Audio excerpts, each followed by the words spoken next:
Jaundibinātās biedrības vecāki Jēkabpilī līderi uzsākuši sabiedrībai redzamāko aktivitāšu daļu – vecāku apgaitu organizēšanu pilsētā. Pirmā notika tieši zinību dienā, lielāko uzmanību pievēršot bērnu drošībai Kena parkā notiekošajā diskotēkā.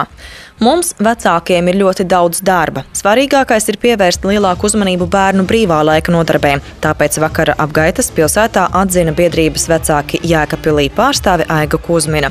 Pēc sarunām ar jauniešiem vecāki secinājuši, ka skolnieki un studenti par vieglāko un viņa prāt interesantāko brīvā laika nodarbi izvēlas sarunas draugu lokā, ko pavada arī alkohola lietošana.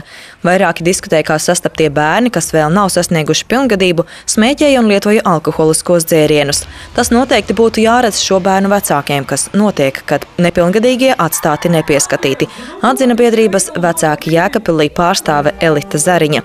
Sabiedriskā organizācija, kas izveidota pēc pirmā Jēkabpils iedzīvotāju fóruma, dibināta nolūkā pašiem vecākiem saviem bērniem veidot drošu vidi pilsētā. Biedrība vecāki Jēkabpilī aicina veikalu, spēļu zāļu un klubu īpašniekus būt atsaucīgiem un laipni izturēties pret vecākiem, kas patrulē sabiedriskajās vietās.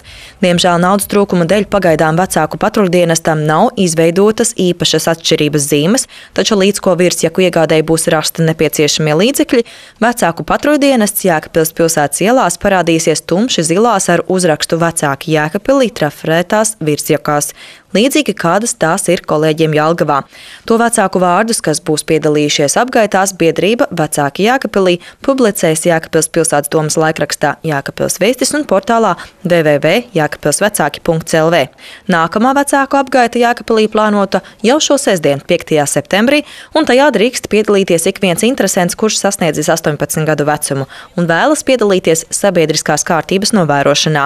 Aktīvo vecāku pulcēšanās NVO centrā Brīvības ilā 229 Jēkabpilī sākas 7:00 vakarā, bet došanās apgaitā stundu vēlāk.